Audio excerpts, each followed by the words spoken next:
ఒక్కసారి కొమ్మూరి గోల్డ్ కి కాల్ చేయండి. తాకట్లో ఉన్న మీ బంగారాన్ని విడిపించి మార్కెట్ ప్రైస్ కి వాళ్ళు కొనుక్కుని మిగతా డబ్బులు మీకు ఇచ్చేస్తారు. వెల్కమ్ బ్యాక్ టు మనం టీవీ. నేను మీ పవన్ బెస్వాడ. పాకిస్తాన్తో భీకర యుద్ధానికి అడుగులు పడుతున్న ఈ వేళ రక్షణ శాఖ కీలక నిర్ణయం తీసుకుంది. దేశంలో భద్రతా వ్యవస్థలను మరింత కట్టుదిట్టం చేసి పరిస్థితులను అంచనా వేసేందుకు ఇవాళ ఢిల్లీలో రక్షణ శాఖ మంత్రి రాజ్నాథ్ సింగ్ చీఫ్ అండ్ సిడిఎస్తో పాటు త్రివిధ దళాల అధిపతులతో ఉన్నత స్థాయి సమీక్షా సమావేశం నిర్వహించారు. ఈ భేటీలో భాగంగా మరొక కీలక నిర్ణయం తీసుకోనున్నారు. దేశవ్యాప్తంగా ఉన్న మొత్తం 32 టెరిటోరియల్ ఆర్మీ బెటాలియన్లపై కీలక నిర్ణయం తీసుకున్నారు. అందులో ఇప్పటికిప్పుడు 14 టెరిటోరియల్ ఆర్మీ బెటాలియన్లను విధుల్లోకి తక్షణమే రప్పించాలని నిర్ణయించింది కేంద్ర కేబినెట్. టెరిటోరియల్ ఆర్మీ అనేది భారత సైన్యానికి సహాయక సేవలను అందించే పార్ట్ టైం వాలంటీర్లతో కూడిన ఒక మిలిటరీ రిజర్వ్డ్ ఫోర్స్. ఇందులో అధికారులు, జూనియర్ కమిషన్డ్ ఆఫీసర్లు, నాన్ కమిషన్డ్ ఆఫీసర్లు, ఇతర సిబ్బంది ఉంటారు.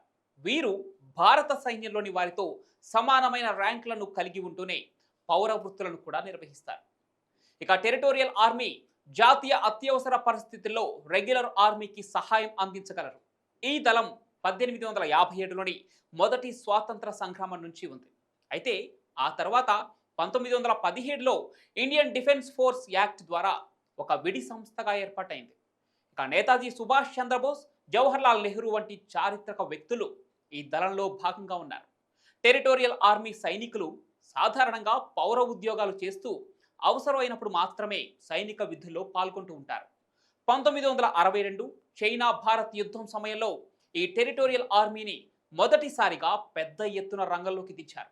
అప్పట్లో భారత సరిహద్దులో సైనిక శక్తి తక్కువగా ఉండటంతో వీరు కీలక పాత్రను పోషించారు. మళ్ళీ 1965 మరియు 1971 ఇండో పాక్ యుద్ధాల్లో కూడా వీరు భారత భూభాగం సరిహద్దులను రక్షించడంలో కీలక పాత్రను పోషించారు. ముఖ్యంగా 1971 బంగ్లాదేశ్ విముక్తి సంగ్రామంలో వీరు పాకిస్తాన్ సైన్యాన్ని ఎదురించి కీలకమైన విజయాలను సాధించేందుకు సహాయపడ్డారు.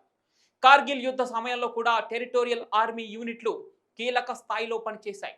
ఇప్పుడు ఈ సమయంలో నియంత్రణ రేఖ సమీపంలో భద్రతా బాధ్యతలు నిర్వహించడంలో వీరి పాత్ర కీలకంగా మారింది. అటు సహజ విపత్తుల వంటి గుజరాత్ భూకంపం, సునామీ, ఉత్తరాఖండ్ వరదల వంటి విపత్తుల సమయంలో కూడా ప్రజలకు సహాయం చేయడంలో టెరిటోరియల్ ఆర్మీ ముందుండి సేవలు అందించింది.